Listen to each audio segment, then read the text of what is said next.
Dara ran barefoot across the busy Lagos road as a black SUV nearly crushed her. "Are you mad?" the driver screamed through the window. But she didn't even stop. Rain soaked her hair.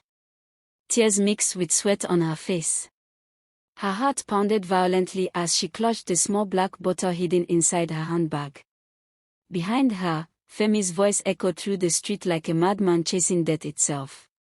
"Dara, if you leave me, I will kill myself." People turned instantly. Street hawkers paused. Okada riders slowed down. Somebody pulled out a phone to record.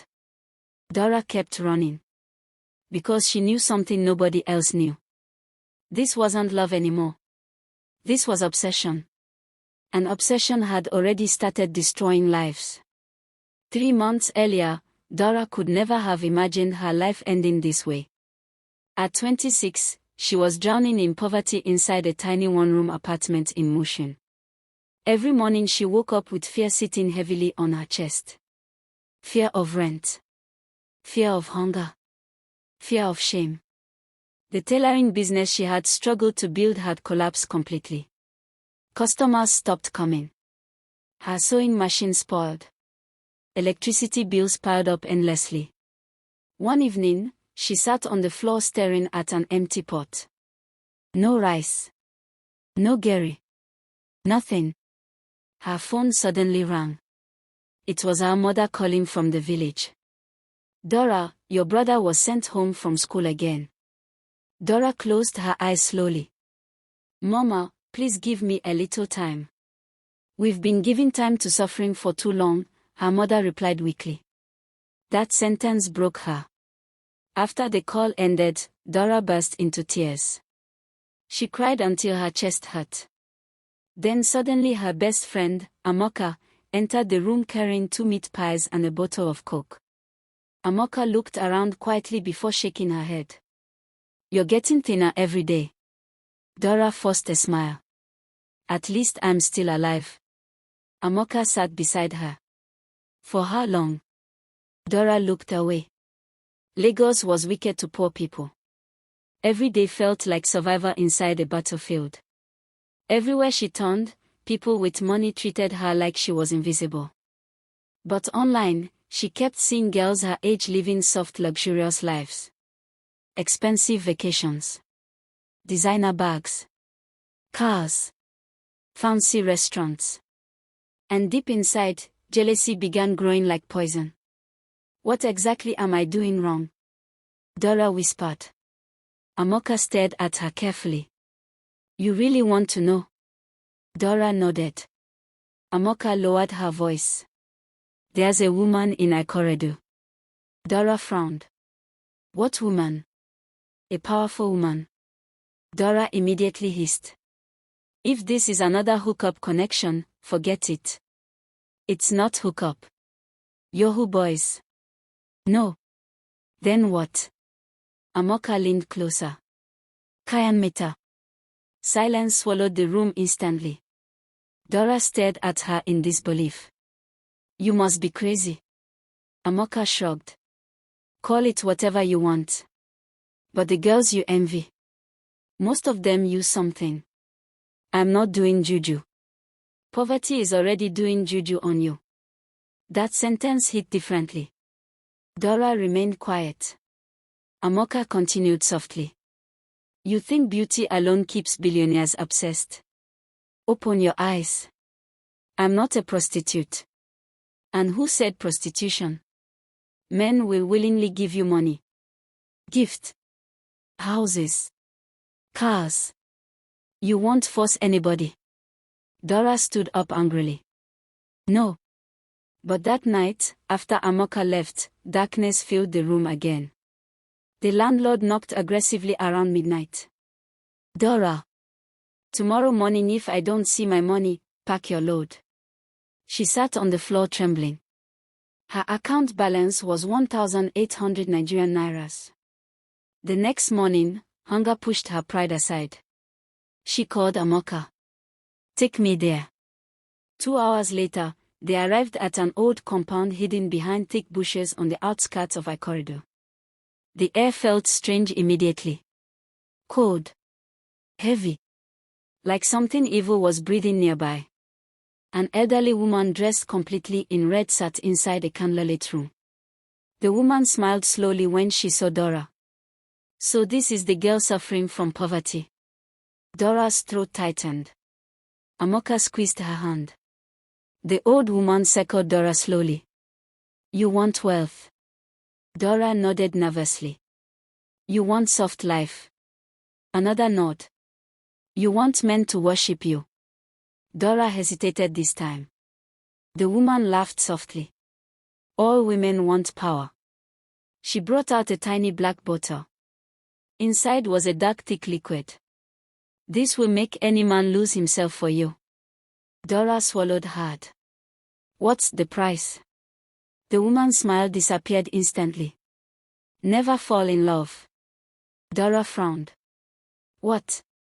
This charm feeds on desire. The moment emotions become real, destruction begins. Dara felt fear crawl into her chest. But then she remembered the empty pot in her room. Her mother's weak voice. Her brother sent home from school. Poverty silenced her fear. I'll do it. The woman handed her the bottle. Use only one drop. 3 weeks later, Dara's life changed forever. It happened at a luxury birthday party in Victoria Island. Rich politicians. Businessmen. Celebrities. Dara almost felt out of place among them. But Amoka smiled confidently. Relax. Tonight your destiny changes. Then she saw him. Femi Adebayo. Oil magnate. Real estate billionaire. 42 years old. Powerful. Married. Dangerously handsome. Every woman at the party wanted his attention. Amoka quickly whispered, "That's your target." Dara's hands shook slightly as she applied one drop of the Kayanmata perfume to her neck. Seconds later, Femi turned. And froze completely. His eyes locked onto Dara like a man possessed. Everything around him disappeared. He walked toward her slowly. You're beautiful. Dara smiled softly. Thank you. What's your name? Dara. Femi couldn't stop staring at her lips. Something about her completely destroyed his self-control.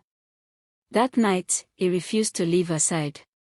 The next morning, 5 million Nigerian nairas entered Dara's account. She nearly fainted. By the second week, Femi rented her a luxury apartment in Lekki. By the third week, he bought her a brand new Range Rover. Money poured endlessly into her life. Designer bags. Expensive wigs. Luxury vacations. VIP treatment everywhere. For the first time in her life, people respected her. Men opened doors for her. Women envied her. Instagram followers exploded overnight. And Dara loved every second of it. But then things started getting dangerous. Femi stopped behaving normally. He called her every hour. If she missed one call, he panicked. If another man looked at her too long, he became violent. One evening, Dara laughed at a waiter inside a restaurant. Femi's expression changed instantly. Why are you smiling at him? Dara blinked. What? The waiter. She laughed awkwardly. Are you serious? I asked you a question. His eyes looked terrifying. Obsessed. Unstable. Dara suddenly remembered the old woman's warning. That night, Femi held her tightly inside bed. I can't breathe when you're not around me. Dara forced a smile. You're being dramatic. No, he whispered. You don't understand. I need you. The desperation in his voice frightened her. Days later, his wife appeared unexpectedly at Dara's boutique. Aisha Adebayo was elegant, calm, and dangerously composed. She looked around the expensive store before facing Dara. So you're the girl. Dara felt her stomach tighten. I don't want trouble. Aisha smiled faintly. You already brought trouble. Silence filled the boutique. My husband abandoned his children because of you. Dara looked away. Aisha stepped closer. Whatever you used on him, remove it. Dara's breathing became shaky. I don't know what you mean. Don't lie to me. The way Aisha said it sent chills down Dara's spine. He barely sleeps anymore, Aisha continued. He talks about you like a man under a spell. Dara remained silent. Then Aisha leaned closer and whispered something terrifying. Men under spiritual obsession rarely survive it. After she left, Dara couldn't stop shaking. That night, she tried avoiding Femi. But around midnight, loud banging exploded on her apartment door. Dara opened this door. Her blood froze. Femi sounded drunk. Desperate. Mad. Open this door now. She refused to move. Then suddenly. Crash. He broke a flower vase against the door outside. I know you're inside. Neighbors began gathering. Dara's hands trembled violently as tears filled her eyes. If I can't have you, nobody will. Femi screamed. At that moment, fear replaced every ounce of excitement she once felt. The next morning, she rushed back to Ikorodu. The old woman looked unsurprised when she saw her. You fell in love. Dara's eyes widened instantly. No. Don't lie. Dara looked down slowly. Because somehow, despite everything, she truly loved Femi now. And that changed everything. I want to stop this, Dara whispered. The old woman shook her head slowly. Kayanmata doesn't end peacefully. Please help me. One soul must break for the other to survive. Dara's heart nearly stopped. What does that mean? The woman's eyes darkened. Some powers collect payment with blood. Dara ran out of the shrine in fear. But things became worse immediately. Femi's businesses started collapsing publicly. Blogs spread stories about his irrational behavior. Employees protested unpaid salaries. Investors pulled away. Yet Femi didn't care. He only cared about Dara. One evening he appeared at her apartment carrying expensive jewelry and crying uncontrollably. Don't leave me. Dara stared at him in shock. This powerful billionaire was completely broken. You need help, she whispered. I only need you. You have a wife. Children. I'll abandon everything. Dara stepped back. You're scaring me. Femi suddenly grabbed her arms desperately. You did something to me. Her heart skipped violently. You destroyed my mind. Tears rolled down his face. I can't sleep anymore, Dara. I see you everywhere. Dara burst into tears too. Because she finally understood. Both of them were trapped. That same night, she made a decision.